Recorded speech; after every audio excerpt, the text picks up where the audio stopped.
सभी को नमस्कार। ये सवाल देखिए, आर्टिकल 19 से लेकर 22 तक आप बहुत आसान आसान सी पढ़ाई करते हैं, जो कि ना कि यूपीएससी और ना ही स्टेट एग्जाम में उससे कोई क्वेश्चन आता है। आज हम आर्टिकल 19 यानी राइट टू फ्रीडम का क्या करेंगे, पढ़ेंगे। साथ ही में ये क्वेश्चन देखिए, इसको भी हम करेंगे। ये तीन चार सवाल है, पीटी के जितने भी सवाल हैं जो एडवांस लेवल के हैं, मेंस के जो सवाल हैं जो एडवांस लेवल के हैं, वो सारे आपके बन जाएंगे। तो सवाल क्या है, भारत में राजद्रोह की संवैधानिक वैधिकता को बरकरार रखने के केदारनाथ के फैसले की समीक्षा की आवश्यकता पर विचार विमर्श करें। Deliberate upon the need for review of Kedarnath judgment which upheld the constitutional validity of the sedition in India. तो पहले तो ये पता होना चाहिए कि राजद्रोह होता क्या है, सिडिशन क्या होता है। दूसरा सवाल ये है, जेएस मिल की स्वतंत्रता के विचार पर को स्पष्ट कीजिए। Okay, please highlight the concept of freedom given by JS Mill. ये आपका नो हार्म थ्योरी है, 11th क्लास का फ्रीडम का, लिबर्टी का चैप्टर है, वहां से लिया हुआ है। तीसरा क्वेश्चन आप देखिए, ये ऐसे है, I approved of what you say, but I will defend to the that your right to say। ये क्वेश्चन हम, ये यूपीएससी का एस्से है, वॉल्टेयर का, ये आपसे पूछा जाएगा। फिर सेंसरशिप के ऊपर हम देखेंगे, और फ्रीडम ऑफ स्पीच क्या होती है इसको भी हम देखने की कोशिश करेंगे। उसके साथ साथ जो आपकी लक्ष्मीकांत में बहुत छोटी छोटी बातें लिखी हैं, किसके लिए, आर्टिकल 19 के लिए, उसको भी हम देख लेंगे, है ना। इसमें एक सवाल और है, नेगेटिव लिबर्टी और पॉजिटिव लिबर्टी। इस पर भी एथिक्स में और इंटरव्यू में आपसे पूछा जाएगा, नेगेटिव लिबर्टी क्या होती है और पॉजिटिव लिबर्टी क्या होती है। और जितने भी प्रीलिम्स में सवाल आर्टिकल 19 से निकल सकते हैं वो आपसे सब मिलेंगे। हमारा कोर्स लाइव हो गया है, जो भी बच्चे उसको परचेस करना चाहें वो परचेस कर सकते हैं। रजनीश आईएएस एकेडमी पर ये पूरा का पूरा कोर्स, जो भी जीएस फाउंडेशन की तैयारी कर रहे हैं, ये पूरा का पूरा कोर्स अवेलेबल है। मात्र 3,000 का कोर्स है, पर 1,500 रुपए में अभी अवेलेबल है। जाके जरूर देखिएगा बच्चों, आपको बहुत हेल्प इससे मिलेगी। कहां पर है ये कोर्स, आप हमारे उसमें जाएंगे,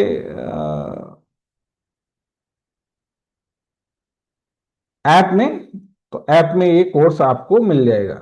मैं आपको दिखा देता हूं।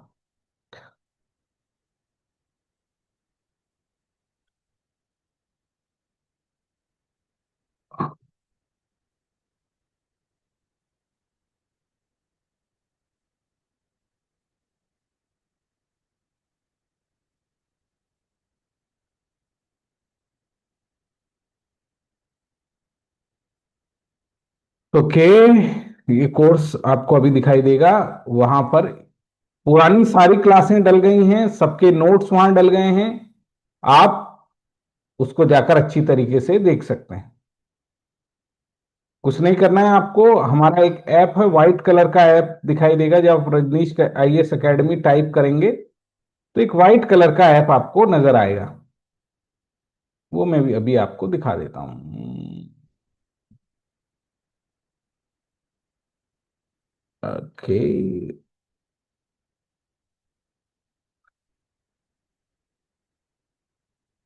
ये वाला है, क्लास प्लस के साथ हमारा एसोसिएशन है।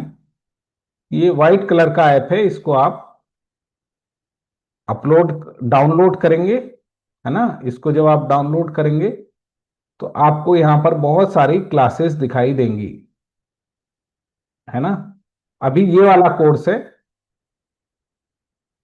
इंडियन पॉलिटी पीटी का मेंस, इंग्लिश मीडियम का बैच है ये। हिंदी मीडियम का भी जल्दी आएगा।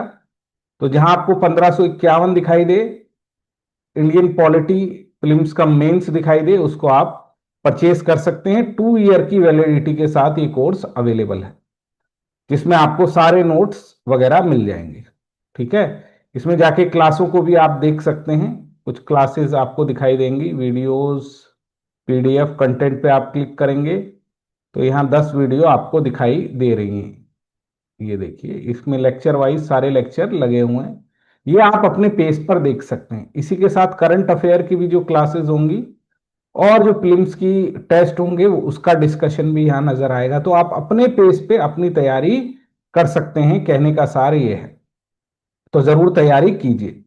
अब आइए, आज हम आर्टिकल 19 को पढ़ना है। पहले हम आर्टिकल 19 को पढ़ते टाइम ये देख लें, ये कौन सा राइट है? राइट टू फ्रीडम, है ना। फ्रीडम का अधिकार है। तो सबसे पहले सवाल उठता है, फ्रीडम होती क्या है ना। तो फ्रीडम, लिबर्टी बोलो, फ्रीडम बोलो, इसमें थोड़ा टेक्निकली अंतर है, पर आपकी पॉलिटी के लिए आप इसको सिमिलर ही समझिए कि लिबर्टी होती क्या है। तो लिबर्टी, दो तरह की लिबर्टी होती है मेरे प्यारे प्यारे बच्चों। जैसे कोई व्यक्ति इतिहास में आगे बढ़ना चाहता था, एक एग्जाम्पल लो बर्ड का।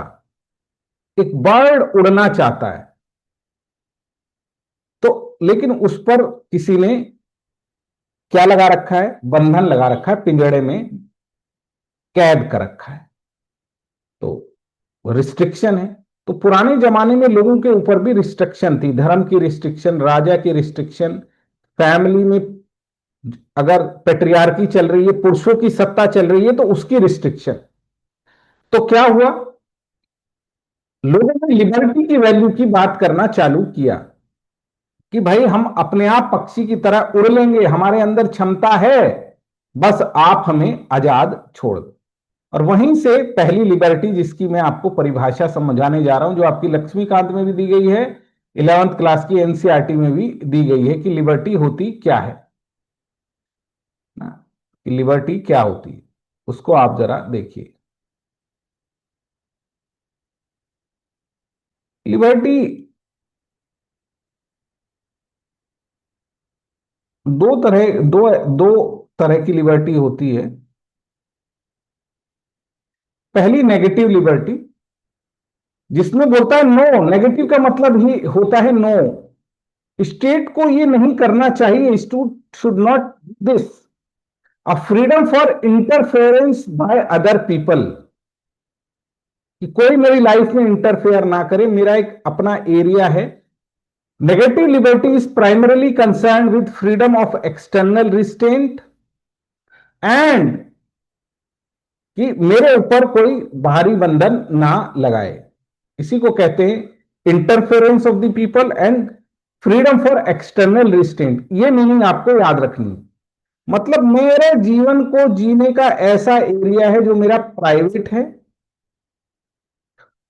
उस पर किसी एक्सटर्नल एजेंसी को, चाहे वो स्टेट हो चाहे वो अदर इंडिविजुअल हो, उसको क्या नहीं करना चाहिए? कोई इंटरफेरेंस या एक्सटर्नल रिस्ट्रेंट नहीं लगाना चाहिए। मैं क्या खाऊंगा, फूडिंग मेरी क्या होगी, कौन सा मैं गाना देखूंगा, ये मेरा प्राइवेट है। और यहीं से एक राइट निकला है, right to privacy. Right to privacy, ये मेरा प्राइवेट एरिया है, मैं क्या काम करना चाहता हूं, क्या नहीं करना चाहता। अगर किसी सोसाइटी पर या किसी अन्य व्यक्ति पर, अदर पर कोई इंपैक्ट नहीं करना है, तो इसकी मुझे क्या होनी चाहिए? पूरी फ्रीडम होनी चाहिए। इसी को नेगेटिव लिबर्टी कहा जाता है। और ये पहले आई थी शुरुआत के टाइम में, जब राजाओं का सिस्टम चल रहा था। इसको क्या कहा जाता है बेटा? नेगेटिव लिबर्टी, शुरुआती रेनेसा के टाइम पे। अब देख लो नेगेटिव लिबर्टी होती क्या है। ये आपका मेंस का क्वेश्चन है जो आपसे पूछा जाएगा, 11th क्लास की एनसीईआरटी में दिया हुआ है आपको। हमारे नोट्स यहीं पर मिलेंगे, यूट्यूब की क्लास में भी मिलेंगे और ये सब वहां भी मिलेंगे, आप आराम से चिंता मत कीजिए। It define and defend the area of individual where no external authority can interfere. ये व्यक्ति का एक ऐसा एरिया है कि जहां पर किसी अन्य अथॉरिटी को नहीं आना चाहिए। It is not concern with the condition of the society. समाज की कैसी स्थिति है ये नहीं, व्यक्ति पर, व्यक्ति और व्यक्ति की लिबर्टी पर। It is concern the idea of freedom. Freedom होती क्या है, इसको ये बताता है। It comes into the personal domain of a individual. Personal है एक आदमी का। More negative liberty to lead more freedom, कि जितनी ज्यादा आप नेगेटिव लिबर्टी देंगे उतनी ही लोगों को क्या मिलती जाएगी, आजादी मिलती जाएगी। तो नेगेटिव लिबर्टी होती क्या है? देखो, एक आदमी दो तरह का जीवन जीता है। यहीं से अब अगला क्वेश्चन करते हैं।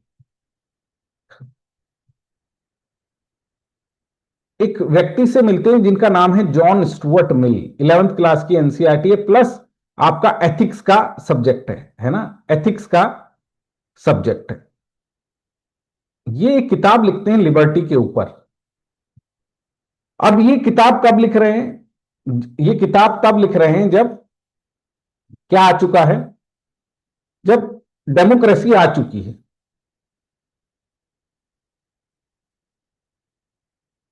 और ये डेमोक्रेसी में जॉन स्टुअर्ट मिल लिबर्टी को, फ्रीडम को बहुत बड़ी वैल्यू मानते हैं कि आदमी को तभी वो आगे बढ़ सकता है जब आप उसको आजादी दें, उस पर कोई एक्सटर्नल रिस्ट्रेंट ना लगाए। तो जेएस मिल का ये फिलॉसफी है ना। उन्हीं का एक ये क्वेश्चन है जिसके बारे में अगर आप जान गए तो आपको समझ में आ जाएगा। उनकी लिबर्टी के बारे में हाईलाइट कीजिए। जेएस मिल के स्वतंत्रता के विचार को बताइए। Please highlight the concept of freedom liberty given by JS Mill. JS Mill कहते क्या है? जेएस मिल बड़ी सिंपल सी बात करते हैं कि एक आदमी दो जीवन जीता है। एक वर्क रिलेटेड टू सेल्फ, उसके जो अपने काम हैं, क्या कपड़े वो पहनेगा, क्या वो खाएगा, कितने बजे सोएगा, कितने बजे उठेगा, उसी को प्राइवेट वर्क कहते हैं। वहीं से आगे जाके आज की डेट में राइट टू प्राइवेसी आता है। तो निजी कार्य, निजता के कार्य, स्वयं से संबंधित कार्य, जैसे दूसरे लोगों के कार्य होते हैं, सेल्फ रिलेटेड एक्शन जो खुद से रिलेटेड होते हैं, और ये गलत लिखा है, यहां होता है अदर्स, अदर्स रिलेटेड एक्शन, कि वो एक ऐसे काम करता है जिसका इंपैक्ट अदर्स पड़ता है, करता है, उसको रेगुलेट कर किया जाना चाहिए। जैसे मैं एग्जांपल देता हूं, जैसे कबीर सिंह मूवी का ही एग्जांपल देता हूं, है ना। कबीर सिंह मूवी में, आपने ये मूवी देखी होगी, नहीं देखी तो मैं एग्जांपल से समझाता हूं कि एक व्यक्ति है जो ऑफिस जा रहा है, और अपने कहां पर है, अपने घर पर भी है, होम पर भी है। अब वो प्राइवेट जॉब में है, गवर्नमेंट जॉब में, घर पे जब वो आता है तो घर पे उसकी छुट्टी 5 बजे हो जाती है। 6 बजे 6 PM ही रीचेज हिज होम। वहां पर पहुंचकर वो क्या करता है, दारू की बोतल उठाता है और ड्रिंक करने लग जाता है। अब क्या उस पर रोक लगानी चाहिए? ड्रिंक करता है या कोई गाने सुनता है, पंजाबी गाने सुनता है, या कोई खाना खाता है, मीट खाता है, या कुछ भी करता है? The answer is no. घर पहुंच गया, कोई भी काम कर रहा है, उसका सेल्फ काम है, उसका सोसाइटी पर कोई इंपैक्ट नहीं पड़ रहा, स्टेट पर कोई इंपैक्ट नहीं पड़ा, तो उसे करने की फुल लिबर्टी होनी चाहिए। ठीक है, तो ये डॉक्टर का एग्जाम्पल है इस मूवी में। आईएएस का भी ले सकते हैं, पियोन का भी ले सकते हैं, किसी का भी आप एग्जाम्पल ले सकते हैं, ये आपको क्लियर हो। लेकिन जब कोई ऑफिस जा रहा है, गवर्नमेंट या प्राइवेट जॉब में, और वहां अगर एक डॉक्टर दारू पी के मॉर्निंग में पहुंच गया, तो उसका क्या होगा? क्या वो अपने पेशेंट्स को देख पाएगा? The answer is no. क्या वो अपनी ड्यूटी परफॉर्म कर पाएगा? The answer is no. यानी यहां सोसाइटी पर गलत इंपैक्ट आ गया। तो इसीलिए पायलट को दारू पी के नहीं पहुंच सकता पायलट। इवन कुछ ऐसी रिस्ट्रिक्शन भी हैं कि उस समय तक उनकी जो ब्रेथ को देखा जाता है, और ब्रेथ से कंट्रोल किया जाता है कि ये अभी कितने नशे में है, क्या है, कितने नशे में है। सिर्फ रात भी पी है और उसका सुबह पर गलत इंपैक्ट है, तो उनको फ्लाई नहीं करने देंगे, क्योंकि दूसरे लोगों की जिंदगी दांव पर लग जाती है। तो क्या होता है बेटा, सेल्फ रिलेटेड वर्क, यस, इस पर कोई रिस्ट्रिक्शन नहीं है, लेकिन स्टेट द्वारा रेगुलेट किया जाता है। किसको रेगुलेट का मतलब लॉ बनाया जाता है, रिस्ट्रिक्ट किया जाता है किसको? दूसरे एक्शन को, दूसरे एक्शन को। यहां पर लिबर्टी को क्या कहता है? पूरी लिबर्टी होनी चाहिए। इसी थ्योरी को कहता है no harm theory. No harm theory क्या कहा जाता है इसको? नो हार्म थ्योरी कहा जाता है। क्लियर हो गई बात? और वो तो ये कहता है स्टेट को कम से कम रेगुलेट करना चाहिए। ये जो कानून बनाकर पुलिस के द्वारा सोसाइटी सेल्फ रेगुलेशन ले आए। अगर कोई, जैसे म्यूजिक अपने घर में बजाना बैंड है, मतलब बजाना एक आदमी की लिबर्टी है, यस। लेकिन तेज आवाज में म्यूजिक बजाएगा तो पड़ोसियों के घर आवाज जा रही है डीजे की या उसकी, तो पढ़ेंगे कैसे? उनकी लिबर्टी, एक की लिबर्टी अन्य लोगों की लिबर्टी में बंधन नहीं जानी चाहिए। It should not restrict the liberty of the others. इसीलिए आप देखोगे रात को 10 बजे के बाद आप शादियों में क्या नहीं चला सकते? डीजे नहीं बजा सकते। रेगुलेशन किया जाता है। आपका तो मन कर रहा है लेकिन अदर्स की वो ना हो। ये कहां से निकला है? सारा का सारा जेएस मिल ने दिया है। तो और ये तो जेएस मिल तो कहता था सेल्फ रेगुलेशन करो। क्या करो? सोसाइटी ही सेल्फ रेगुलेट करे, उसको हुक्का पानी बंद कर दे अगर कोई आदमी लिबर्टी का गलत फायदा उठा रहा है। तो अब आपने यहाँ दो कॉन्सेप्ट सीखे। कौन कौन सा? एक तो राइट टू लिबर्टी कहां से आया? जेएस मिल ने सेल्फ लिबर्टी और अदर लिबर्टी के बारे में क्या कहा? और लिबर्टी पर कोई भी वैल्यू एब्सोल्यूट नहीं हो सकती है। क्या नहीं हो सकती बच्चों? लिबर्टी का मतलब ये नहीं है कि आप कुछ भी करेंगे, नो। सभी पर रिस्ट्रिक्शन है ताकि अदर की लिबर्टी मिल सके। लेकिन रिस्ट्रिक्शन क्या होनी चाहिए? मिनिमम। और मिल तो ये कहता है कि सोसाइटी ही रेगुलेट कर ले। अगर कोई तेज आवाज में म्यूजिक बना रहा है तो पड़ोसी उसको कहें भाई कम कर ले। और जो उसकी ये नेगेटिव लिबर्टी है जो करना चाह रहा है, उसको करने पर क्या होनी चाहिए? पूरी आजादी। जो सेल्फ है वो फुल रूप से उसको फ्रीडम मिले, लिबर्टी मिले। जो अदर्स पर जिनका इंपैक्ट पड़ता है, अदर एक्शंस, उस पर रेगुलेशन किया जाए। और आज की डेट में ऐसे ही रेगुलेशन होता है, उसी की पर है। ठीक है? इतनी बात आपको समझ में आई? समझ में आ गई। अब अगली बात वो करता है, यहीं से निकला है राइट टू प्राइवेसी, कि भाई मेरे जो काम है, जैसे मैं किससे शादी करना चाहता हूं, इसको ना तो मेरा परिवार बताएगा ना ही स्टेट बताएगा कौन से रिलीजन से, मैं क्या खाना चाहता हूं, कैसे कपड़े पहनना चाहता हूं, मैं कैसे पूजा करना चाहता हूं। अगर उसका किसी धर्म पर या कहीं अलग इंपैक्ट नहीं पड़ रहा है तो मुझे आजादी है, लिबर्टी है। ये मिल कॉन्सेप्ट लेकर आए थे। और मैं कोई ऐसा काम करता हूं जिसका सोसाइटी पर या अदर पर गलत इंपैक्ट पड़ता है तो उस पर रेगुलेशन करो। तो रेगुलेशन स्टेट लगाता है। अब आइए, ये इतनी बात आपको बड़ी आसानी से समझ में आ गई होगी, कुछ भी इसमें दम वम नहीं है। अब आइए बोलने की आजादी के देखते हैं। अब ये यूपीएससी का एस्से है। I disapprove of what you say but I will defend to the depth of your right to say. बोलने की आजादी क्यों इंपॉर्टेंट है? फ्रीडम ऑफ स्पीच, वाक व अभिव्यक्ति की आजादी क्यों जरूरी? ये मिलने इसके बाद में क्या कहा? ये आपका इंटरव्यू का भी सवाल है, ये आपका ऐसे का भी सवाल है, ये आपका पर्सनैलिटी डेवलपमेंट का भी सवाल है। एक आदमी को सोचने की आजादी होनी चाहिए। सबसे पहले तो बात यह है कि आदमी सोच सके। जब तक वो सोचेगा नहीं तो वो आगे कैसे बढ़ेगा? सबसे पहले क्या होता है, एक आदमी लॉजिक लगाता है। क्या लगाता है? ध्यान से सुनना। सबसे पहले एक आदमी, इसको बताता हूं, लॉजिक लगाता है, सोचता है, अपने बारे में सोचता है, सोसाइटी के बारे में सोचता है, किसी के भी बारे में वो सोच सकता है। ये सोचने की आजादी बहुत बड़ी जरूरी है। लॉजिक लगाता है, माइंड लगाता है ना, अपनी विजडम को लगाता है, अपनी इंटेलिजेंस का प्रयोग करता है।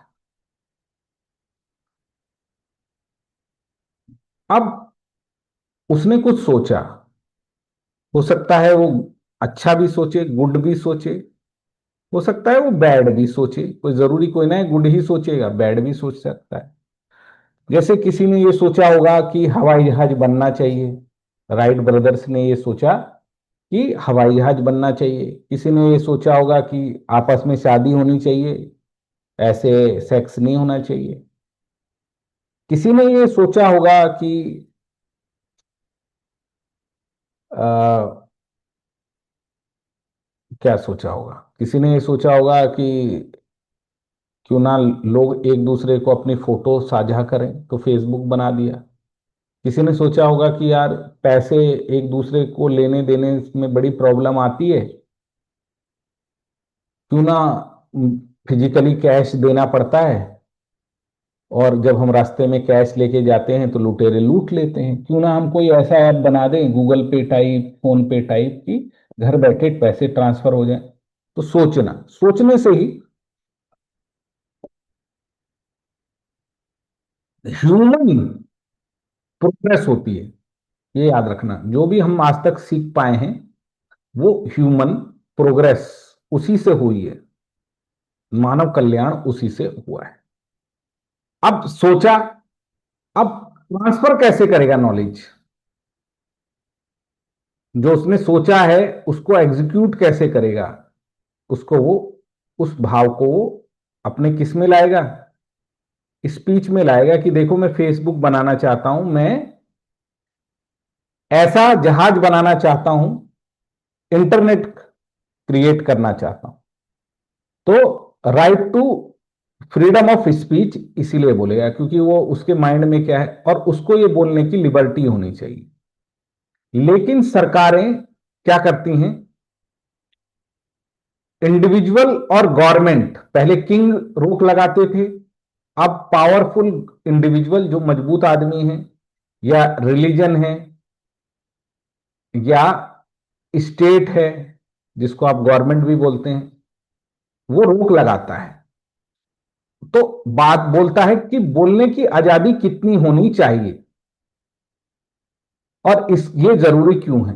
तो मिल ने कुछ तर्क दिए, बोला कि जब भी कोई कुछ बोलता है तो कोई आइडिया कंप्लीटली रॉन्ग नहीं होता, उसके अंदर कुछ एलिमेंट होते हैं जो सही होते हैं। मतलब कोई भी जब भी कुछ बोलता है, जैसे मान लो कोई आदमी कुछ भी बोल रहा है, तो हो सकता है आपको लगे वो कुछ गलत बोल रहा है, तो कुछ एलिमेंट उसके गलत हो सकते हैं।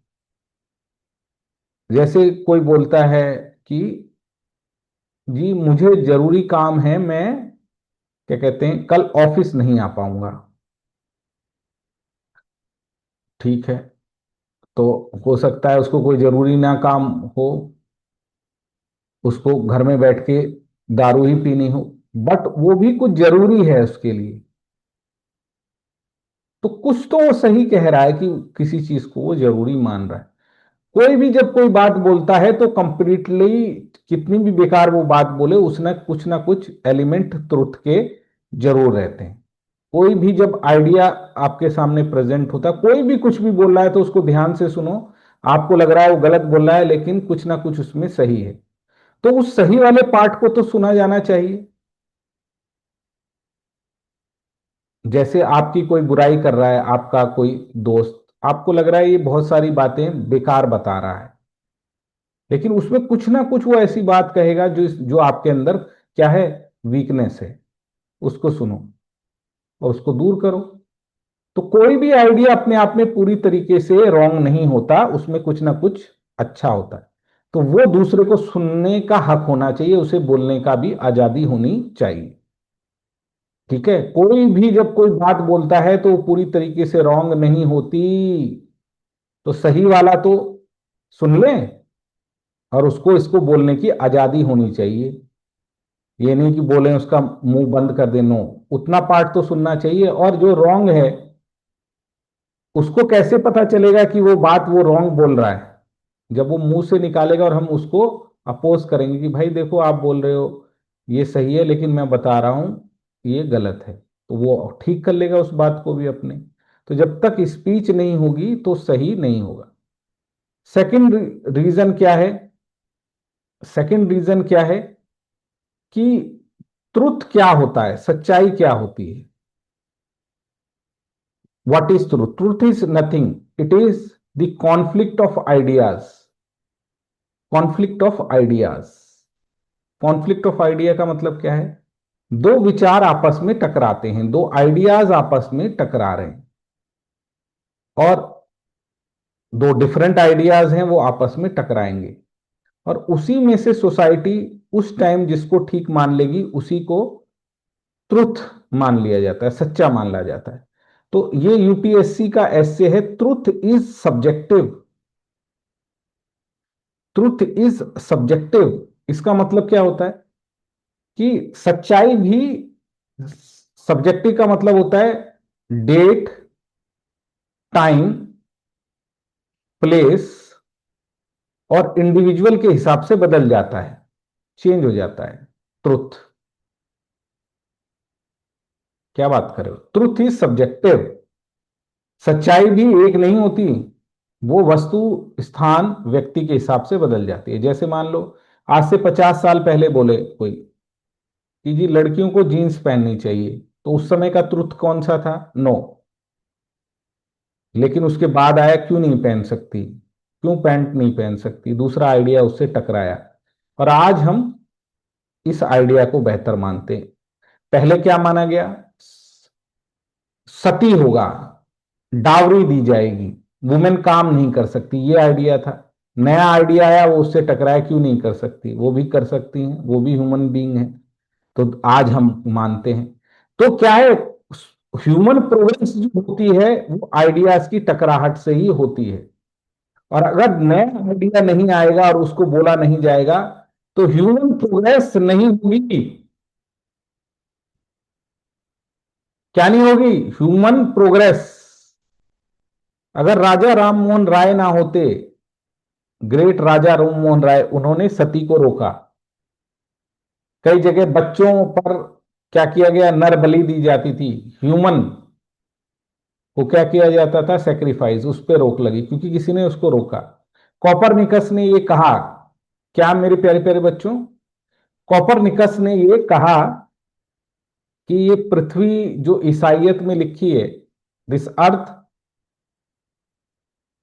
क्रिश्चियनिटी अर्थ को सुप्रीम मानती है। क्या मानती है मेरे प्यारे प्यारे बच्चों? सुप्रीम मानती है।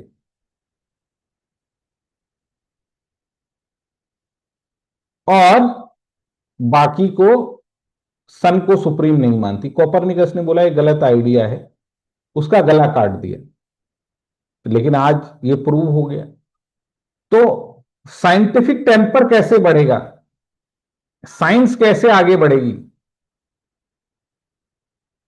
नई इनोवेशन कैसे होगा, जो पास्ट के रिचुअल्स हैं, जो इवेंट्स हैं पास्ट के, वो कैसे कम होंगे, इसके लिए राइट टू, और जो रॉन्ग है उसको कैसे बोला जाएगा, इसके लिए स्पीच बहुत जरूरी है। इसीलिए लिबर्टी होनी चाहिए, किसी भी व्यक्ति को राइट टू स्पीच होना चाहिए। इतनी बात क्लियर हो गई होगी, इसमें कोई दिक्कत वाली बात नहीं है। The conflicted idea is not valuable for the past but it also has importance it all times. There is always a danger to truth it turn into toughness and stereotype dictum when in front of the opposing view then only it proves to be credible।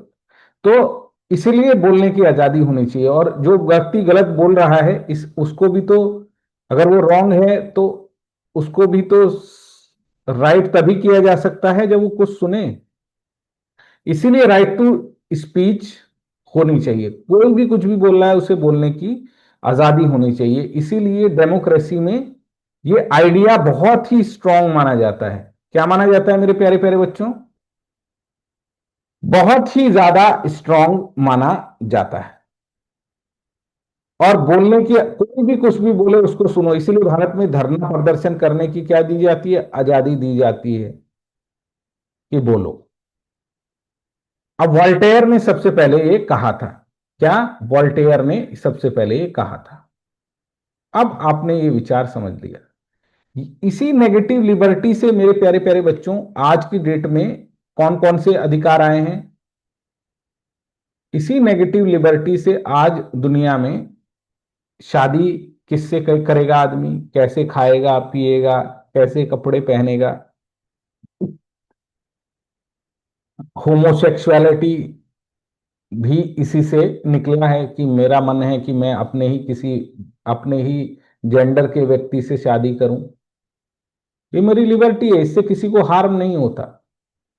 तो liberty का विचार आपने देखा। अब और liberty में सबसे बड़ी प्रॉब्लम यह है, लिबर्टी कहीं, लिबर्टी की प्रॉब्लम है कि लिबर्टी कहीं अन्य लोगों को हार्म तो नहीं कर देगी। इसीलिए स्टेट इसको रेगुलेट करता है, गलत तरीके से भी रोकता है लोगों की लिबर्टी को। स्टेट रेगुलेट करता है कभी। तो लिबर्टी में कोई आदमी कहे मुझे घूमने फिरने की आजादी है लेकिन मैं किसी के घर में घुस जाऊंगा, तो स्टेट कहता है नहीं भाई, किसी के घर में आप नहीं घुस सकते। आप पे क्या होगा? चोरी का इल्जाम लग जाएगा, थेफ्ट किया है आपने, इसका इल्जाम आप पर लग जाएगा। तो लिबर्टी एब्सोल्यूट नहीं है। किसी को बोलने की आजादी है तो इसका मतलब ये कोई ना है कि वो लोगों के की जो मान प्रतिष्ठा है, जो उनका ऑनर है ना, उसको, डिग्निटी को कॉम्प्रोमाइज करे। तो कुछ, लिबर्टी का मतलब कुछ भी करना नहीं है। लिबर्टी आप इंजॉय करो लेकिन विद इन सर्टन रिस्ट्रिक्शन। ठीक है, इसी को लेकर डिबेट चलती है। रिलीजन कहता है ये लिबर्टी गलत है, डीजे बजाने की लिबर्टी गलत है। कभी कभी वो ईविल्स को भी कहता है कि ईविल्स को प्रोटेक्ट करो, अपनी ही जाति धर्म में शादी करो। कभी कभी स्टेट क्या करता है, देश का खतरा है, देश का खतरा है क्या, यूनिटी और इंटीग्रिटी खतरे में है, ये बोलता है, इसीलिए वो रिस्ट्रिक्शन भी लगा देता है। दूसरी तरफ कुछ इंडिविजुअल हैं, ये भी गलत करते हैं। वो राइट टू स्पीच का गलत फायदा उठाते हैं। मतलब देश के टुकड़े टुकड़े होंगे ऐसा बोलने लग जाते हैं, दूसरे रिलीजन को या उनकी प्रैक्टिसेस को गाली देने लग जाते हैं। रिलीजन को क्या करते हैं, उनको नेगेटिव लाइट में दिखाते हैं। इसमें दिखाते हैं, नेगेटिव लाइट में दिखाते हैं। तो लिबर्टी का दुरुपयोग इंडिविजुअल भी कर रहे हैं आज, और रिलीजन भी करता है, और स्टेट उसको कभी ठीक तरीके से रेगुलेट करता है, कभी गलत तरीके से रेगुलेट करता है। कभी गवर्नमेंट के खिलाफ कुछ बोल दो तो पकड़ के ही ले जाती है, बोलने ही नहीं देती। तो ये, इसको क्या बोलते हैं मेरे प्यारे प्यारे बच्चों? इसको बोलते हैं ग्रे एरिया। जो हम सब्जेक्ट पढ़ते हैं ह्यूमैनिटीज के सब्जेक्ट हैं, इसमें कुछ भी सही गलत नहीं है। यहां पर जिसको जो समझ में आ रहा है वो उसको सच बोलता है और उसके आर्गुमेंट प्रोड्यूस करता है। ये कैसे विषयज हैं? Political science, history, geography. Geography तुम्हें थोड़ा बहुत, थोड़ा सच थोड़ा वो है, ये सब्जेक्टिव विषय हैं। और दूसरे किस तरह के विषय होते हैं? ऑब्जेक्टिव। जैसे मैथ्स है, यहाँ हमेशा 2 + 2 4 ही होगा, चाहे कोई भी पढ़े। लेकिन जो हम विषय पढ़ रहे हैं ये यहां पर 2 + 2 24 भी हो सकता है। जैसे एग्जांपल देता हूं, काव। काव हिंदुओं के लिए क्या है? स्क्रेड पवित्र पशु है, मां माना जाता है, मदर। लेकिन मुसलमानों में जाओगे आप, ऐसा कॉन्सेप्ट नहीं है, उनके लिए एनिमल है। तो कैसा है, ट्रूथ इज सब्जेक्टिव, हर कोई अलग अलग देख रहा है। हमारे लिए सैटरडे को और ट्यूसडे को मंकी क्या है, हनुमान जी हैं, गॉड है। हमारे लिए ये टीका लगाना क्या है, जो महिला लगाती है हस्बैंड के लिए, ये निशानी है कि वो अपने पति की सुरक्षा चाहती है, उसको प्यार करती है, लव करती है, अफेक्शन। तो अलग अलग है। तो ह्यूमैनिटीज के सब्जेक्ट अलग अलग हैं, ये बात आपने समझी। तो दो सवाल आपने अभी तक कर लिए, और तीसरा इसका एक फ्रेमवर्क देख लिया कि भाई आजादी जरूरी।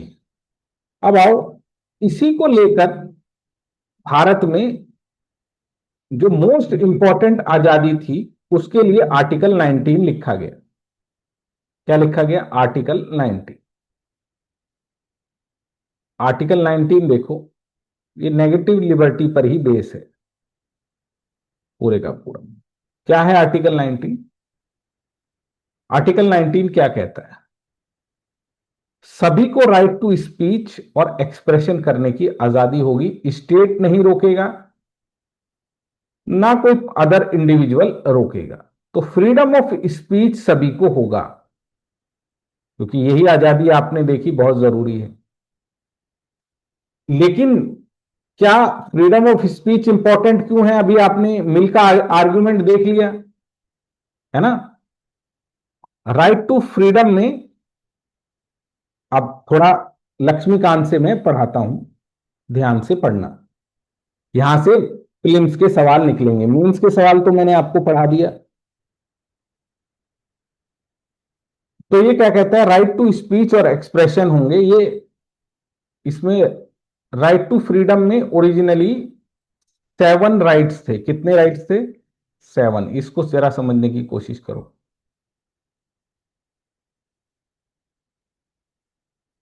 7 राइट्स से 6 लिखे हुए हैं, एक हटा दिया। कौन सा हटाया मेरे प्यारे प्यारे बच्चों, एक राइट था, right to property, right to acquire hold and dispose property. Property के राइट्स को लीगल राइट बना दिया, फंडामेंटल राइट से लीगल राइट बना दिया था। ये आप पहले ही पढ़ चुके हैं, 44th अमेंडमेंट एक्ट 1978। मैं कैसे याद रखता हूं, 44 को मिलाकर 8 होगा। 42 कब आया था, वो आया था 96 में। ये इंदिरा गांधी लेकर आई थी। कौन लेकर आई थी, इंदिरा गांधी। और इसको कौन लेकर आया था, इसको लेकर आई थी जनता पार्टी। तो उन्होंने हटा दिया था इसको। आज की डेट में 6 है right. Right to speech, expression, association, assembly, residence, movement and profession. Negative right पर ये बेस्ड है। अब आओ पहला देखते हैं, राइट टू स्पीच, बोलने की आजादी। तो भाई बोलेगा आदमी कब, बोलेगा आदमी तब जब उसको सारी बात का पता होगा। तो इसके अंदर सुप्रीम कोर्ट ने टाइम टाइम पर एक्सपेंड किया है कि ये तो बस बड़ा इंडिकेटिव था, बड़ा छोटा सा लाइन लिख के छोड़ दी। लेकिन सुप्रीम कोर्ट ने बहुत सारे केसेस में बताया कि स्पीच के अंदर क्या क्या आएगा। तो राइट टू स्पीच के अंदर यह भी है कि हम अपने अपने विचारों को प्रोपगेट कर सकें, रिलीजन के विचारों को या किसमें। इसी के अंदर एक केस हुआ था मेरे प्यारे प्यारे बच्चों, फ्रीडम ऑफ प्रेस। ये जो अखबार निकलता है या टेलीविजन में न्यूज आती है, तो उनको भी आजादी है। एक केस हुआ था, फिल्म्स का सवाल है, फ्रीडम ऑफ प्रेस, उनकी भी बोलने की आजादी है ताकि हम समझ सकें। लोगों की एडवर्टाइज करने की भी आजादी है, वो अपना प्रोडक्ट बेच सकें, उसकी भी आजादी है। जब कोई लोग आपस में बात कर रहे हैं तो उनका फोन टेप ना हो, क्योंकि अगर किसी व्यक्ति को यह लग गया कि उसका फोन टेप किया जा रहा है, तो क्या वो अपने मन की बात या कोई पर्सनल बात कह पाएगा? नहीं कह पाएगा। नो। अगर किसी भी हस्बैंड को ये पता चल जाए कि वो अपनी वाइफ से कोई पर्सनल बात शेयर कर रहा है, अपने घर परिवार की, बच्चों की, है ना, अपनी बीमारी की, जो वो नहीं चाहता थर्ड को, पार्टी को पता चले, या फिर स्टेट की गवर्नमेंट को पता चले। गवर्नमेंट कौन है? हमारी तो, हमने इसको रखा है नौकर के रूप में। तो फोन टेपिंग नहीं होना चाहिए। फोन टेप होने पर बड़े इश्यूज हैं, इसीलिए आप भी किसी का कॉल कभी रिकॉर्ड मत करिए। ऑटो रिकॉर्ड भी नहीं होना चाहिए। या रिकॉर्ड कर रहे हैं तो उसको पहले बताइए, भाई मैं आपका फोन रिकॉर्ड कर रहा हूं। इसीलिए क्रिमिनल केसेस में भी, जो क्रिमिनल लोगों का, जो आतंकवादी लोगों का, या कोई केस हो गया है क्रिमिनल केस, फोन टेप करने के लिए पहले परमिशन लेनी पड़ती है। पुलिस भी नहीं कर सकती, परमिशन लेनी पड़ती है। हर व्यक्ति का फोन टेप नहीं किया जा सकता। अच्छा, इसी के अंदर टेलीविजन की भी आजादी है कि लोग अपने, अपना कोई टेलीविजन खोल सकें। इसी के अंदर हम स्टेट को अपनी आवाज पहुंचा सकें कि हमारी मांगे पूरी करो, तो बंद भी कर सकते हैं। बंद, ये जो हड़ताल ये होती हैं, सरकार को बताया जाता है हमारी मांगे पूरी करो, तो बंद भी लगा सकते हैं। आपको गवर्नमेंट क्या काम करती है, गवर्नमेंट की इंफॉर्मेशन जानने का भी हक है स्पीच के अंदर, क्योंकि आप अपने आपकी को तभी, इसमें बोलने का ही नहीं, जानने का भी हक शामिल है। आरटीआई भी इसी में शामिल है, राइट टू इंफॉर्मेशन एक्ट। ये एक एक्ट बना था कि सरकार की जितनी भी जानकारी है वो हमको मालूम चले। इसी के अंदर हम जो बोल रहे हैं या वो नहीं कर रहे हैं, इस पर सेंसरशिप नहीं होनी चाहिए। अगर हम ठीक ठाक चीज बोल रहे हैं तो सरकार हमारे यूट्यूब चैनल को, हमारे टेलीविजन को, हमारे लेख को नहीं रोक सकती। No censorship. ठीक है। इसके अनुसार आप क्या कर सकते हैं? धरना दे सकते हैं, पिकटिंग बोलते हैं उसको, अगर आपकी मांगे कोई पूरी नहीं कर रहा है तो। पिकटिंग यूनियन में होती है ये, मतलब वो लोग इकट्ठा हो जाते हैं, काम नहीं करते, लेकिन स्ट्राइक नहीं कर सकते। स्ट्राइक का मतलब क्या होता है और पिकटिंग का मतलब कहता है?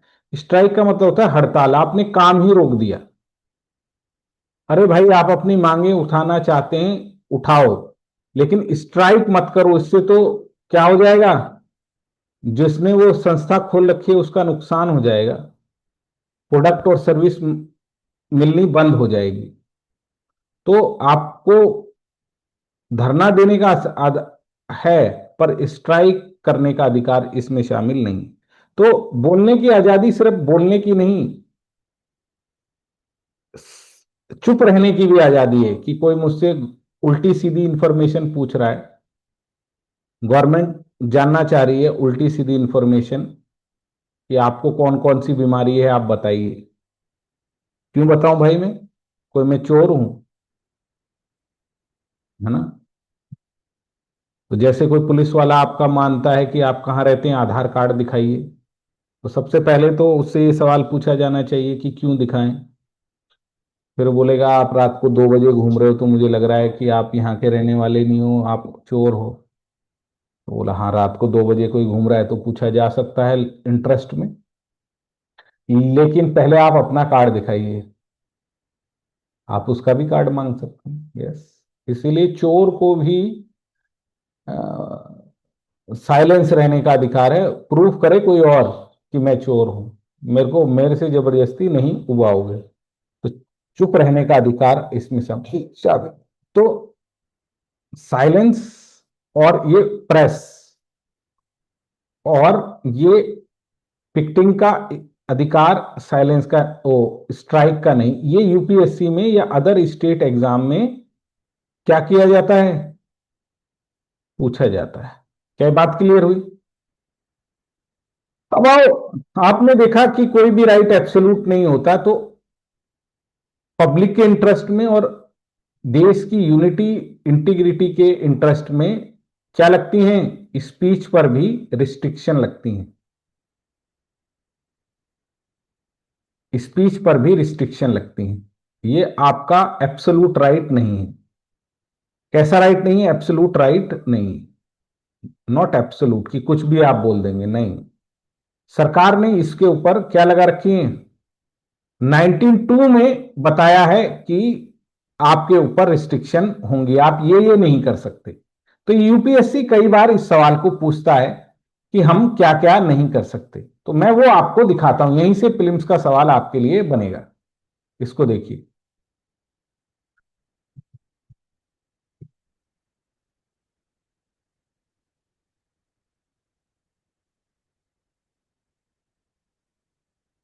Restriction on freedom of speech and expression.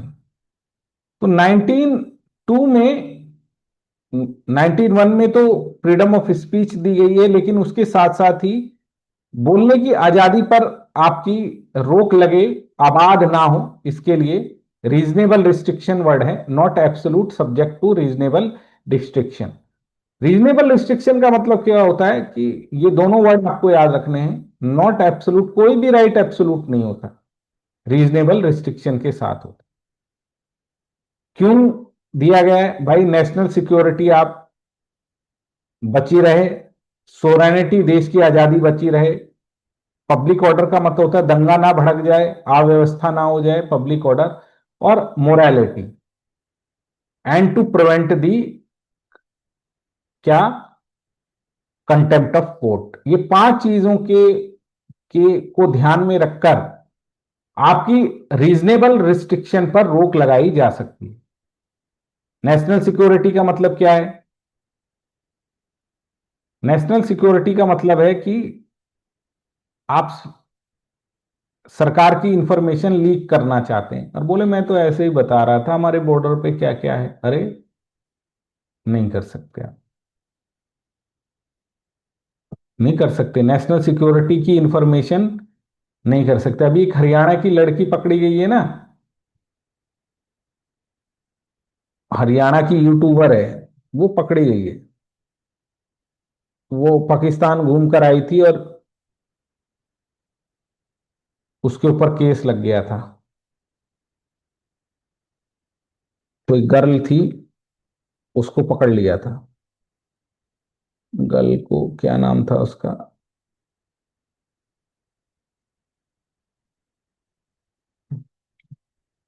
Pakistan में इंफॉर्मेशन लीक की थी, ऐसा कोई केस बना था। ठीक है।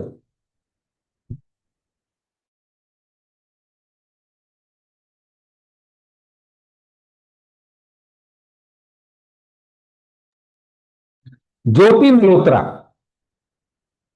ये पकड़ी गई थी, यूट्यूबर है। इसका कहना था मैं तो अपनी फ्रीडम ऑफ स्पीच से वीडियो बना रही थी, सरकार ने इसको पकड़ लिया, बोला तुम आर्टिकल 19 का दुरुपयोग कर रही थी, ज्योति मल्होत्रा।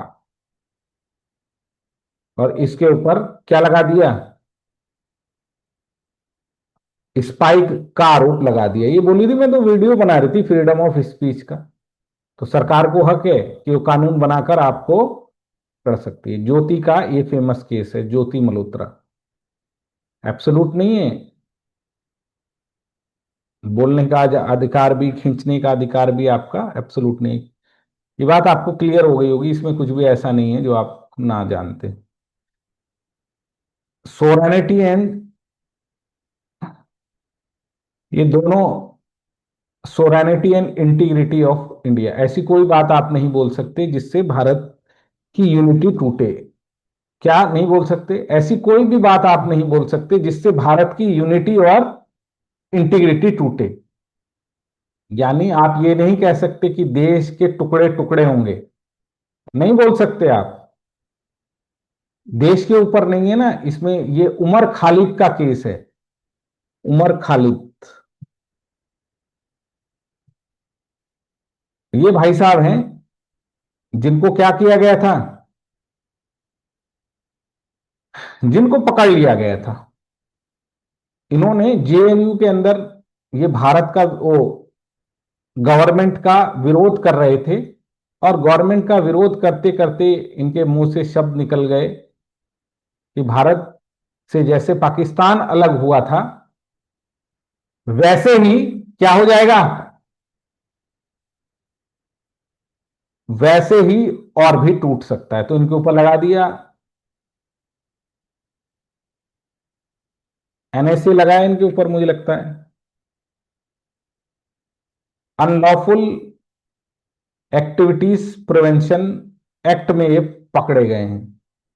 उमर खालिद साहब, उमर खालिद साहब किस में पकड़े गए हैं? Unlawful activities prevention act. कि भाई आप बोल तो सकते हो, पर ये नहीं बोल सकते देश तेरे टुकड़े टुकड़े होंगे।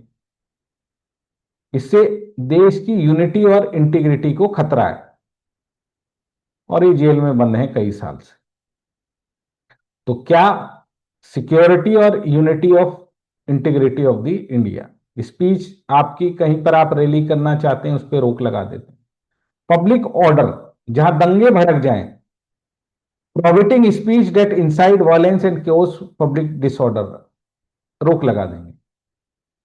हमारे किसी देश से अच्छे संबंध है, उसके खिलाफ आप उल्टा सीधा बोल रहे हैं, नहीं बोल सकते। Friendly relation with foreign state.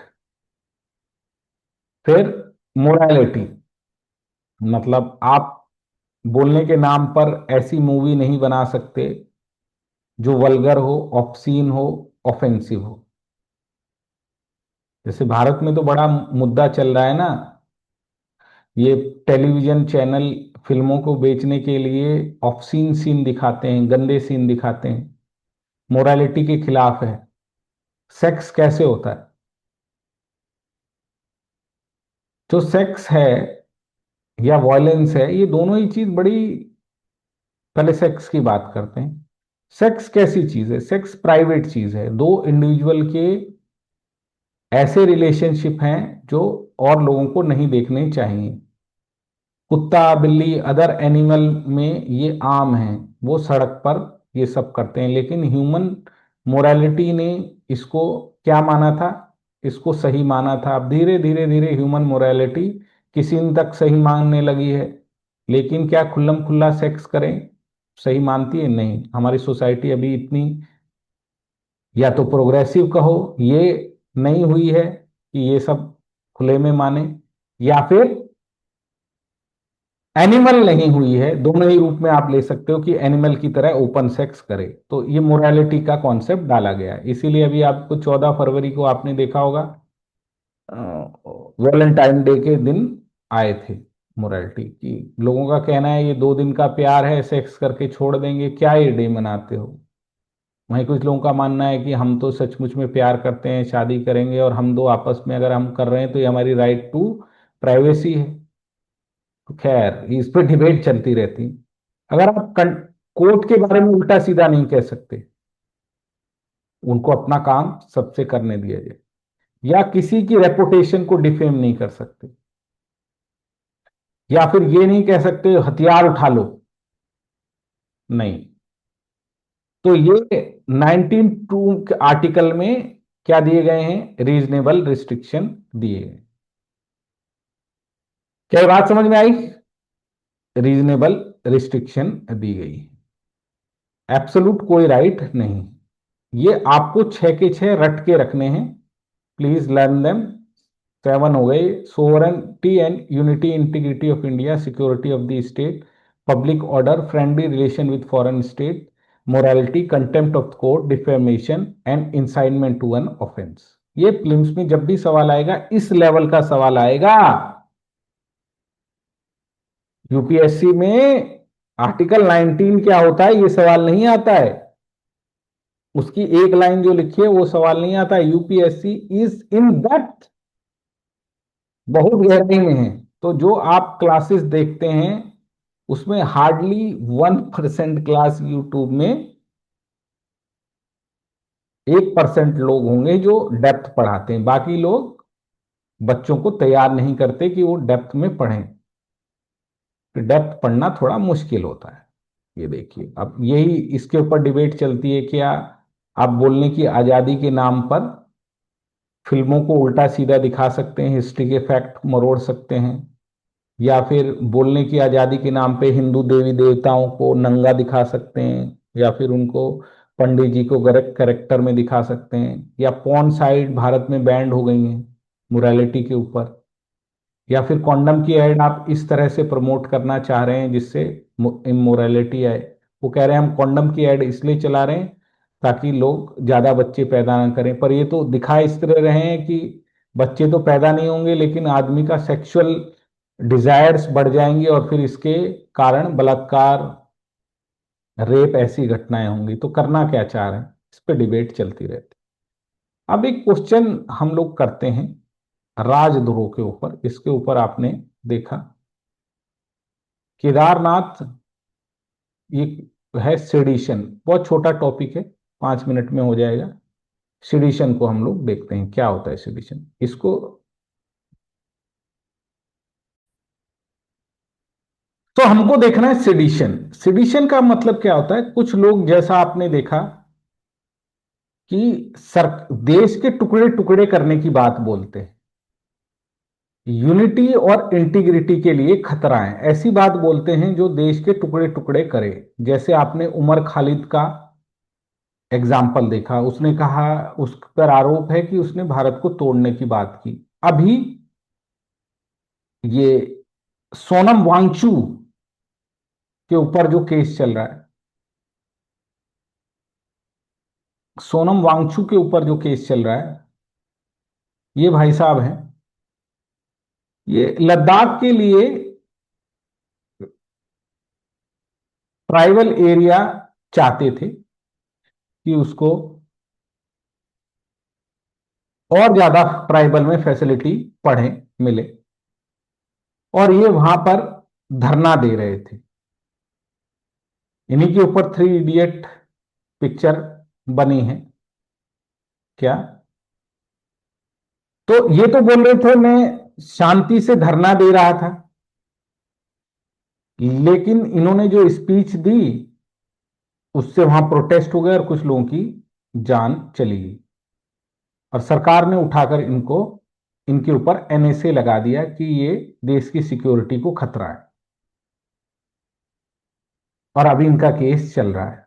Sonam Wangchu 26 सितंबर 2025 से बंद है। 6 शेड्यूल की मांग कर रहे थे कि हमारे इलाके चीन से मिलते हैं, इसीलिए हमारी जनजाति को ज्यादा अधिकार दिए जाएं, जैसे आसाम में दे रखे हैं, मणिपुर में दे रखो, मेघालय में दे रखे हैं, त्रिपुरा में दे रखे हैं, ज्यादा ये मांग रहे थे।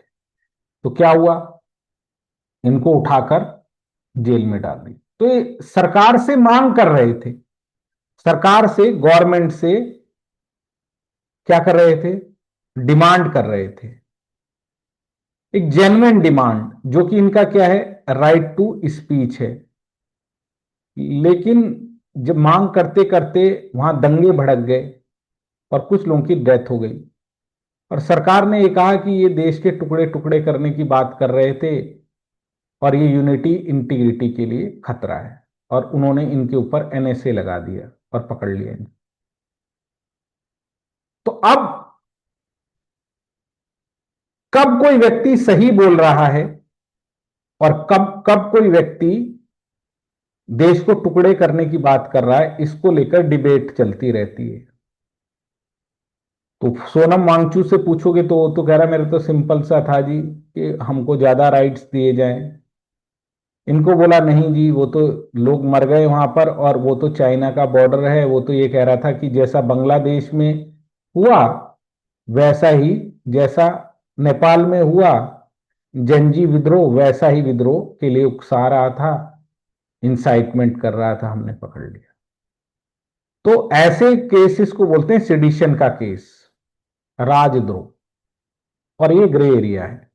तो कब ये सही होता है, कब ये गलत होता है, इसको मैं बता देता हूं। सेडिशन कब सही होता है, जब कोई देश को टुकड़े टुकड़े करने की बात करे, हथियार उठा ले देश को तोड़ने के लिए, क्या, तो सेडिशन सही होता है। क्या बात समझ में आई। लेकिन जब कोई अपनी मांग रखे असहमति जताए, अब ये चेंज हो गया 124 ए, ये भारत में फ्रीडम ऑफ स्पीच के ऊपर खतरा माना जाता था। तो कब सही होता है, पहले ये सुन लो, कब सही होता है? जब लोकतंत्र में लोग अपनी मांगे मांगे, है ना?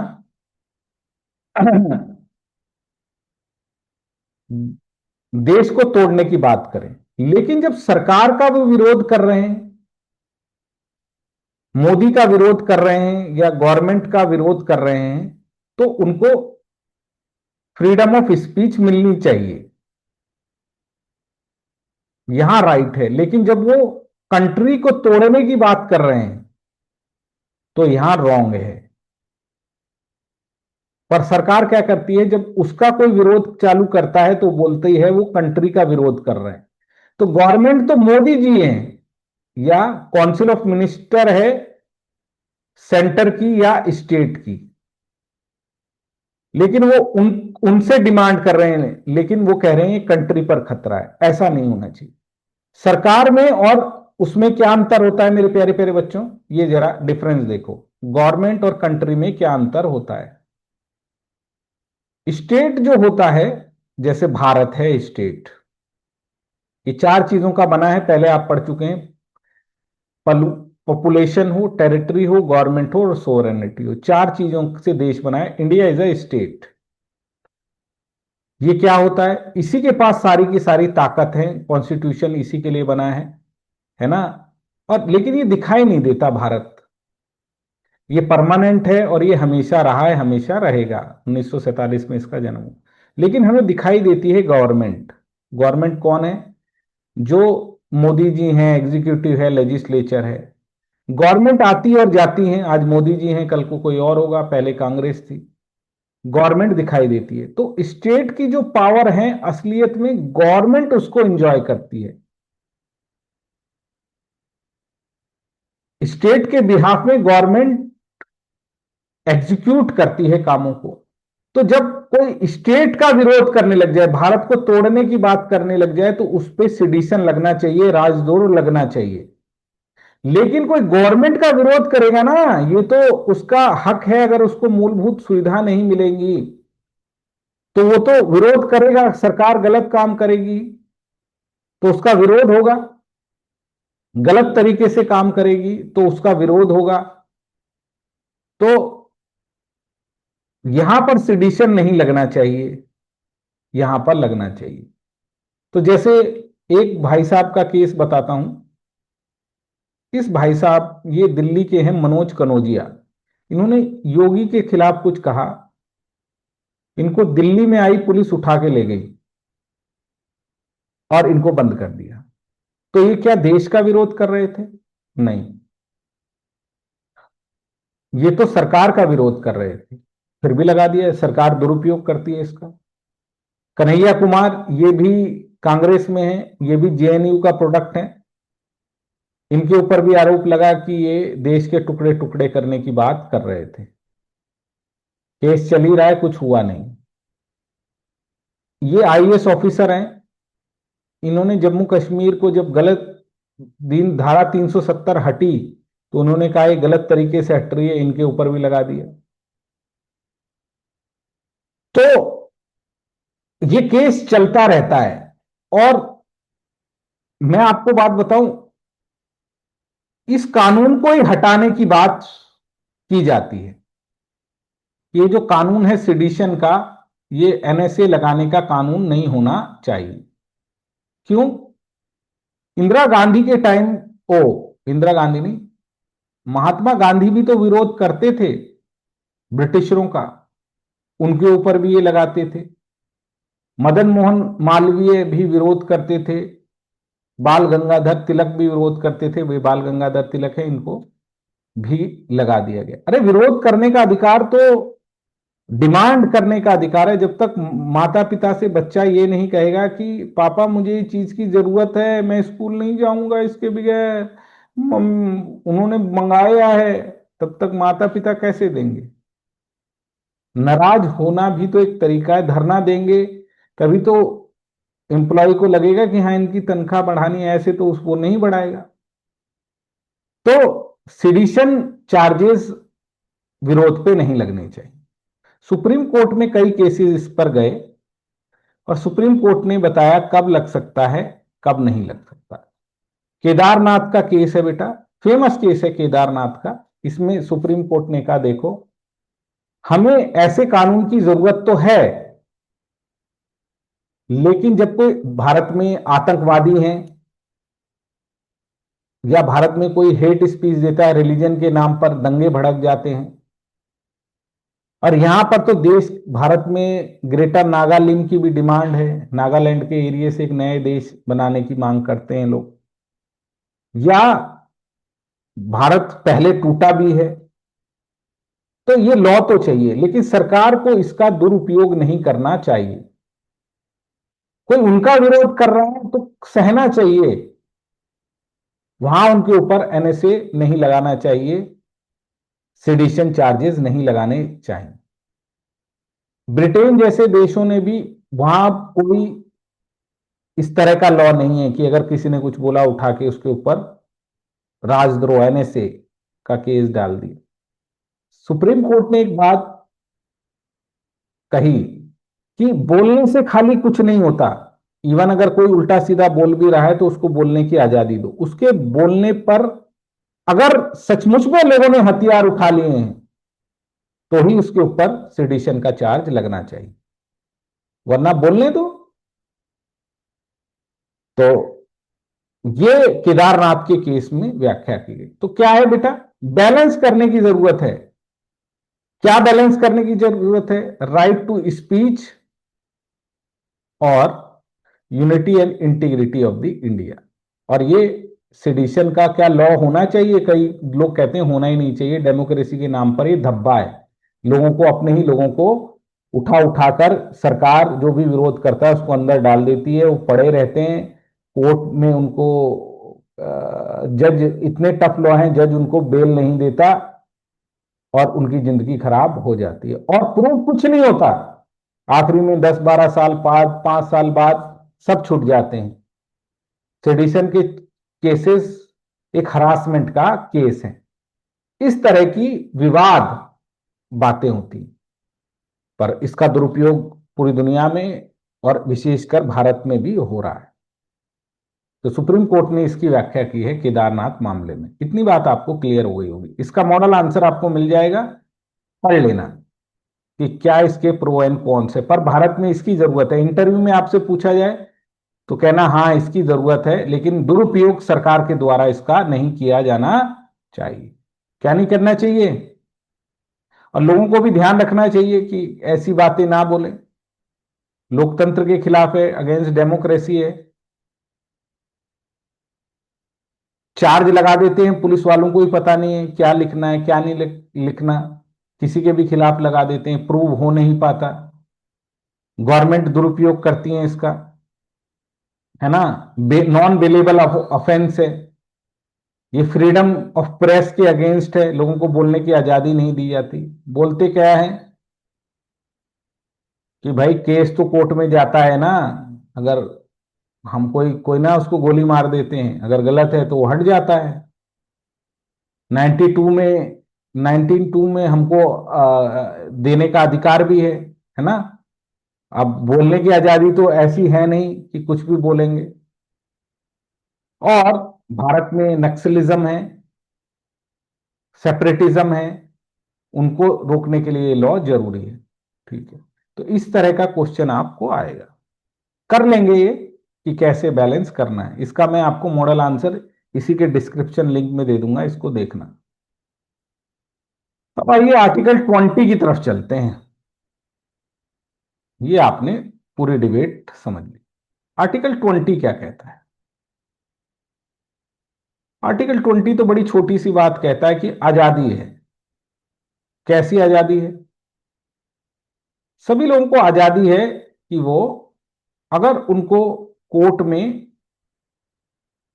नहीं अभी तो 19 का हमने एक देखा ना, स्पीच, स्पीच के बाद स्पीच एंड एक्सप्रेशन देखा है, अभी हमको एसोसिएशन देखना है कि भारत में लोगों को आजादी है क्या बनाने की? संगठन बनाने की। इसको बोलते हैं एसोसिएशन।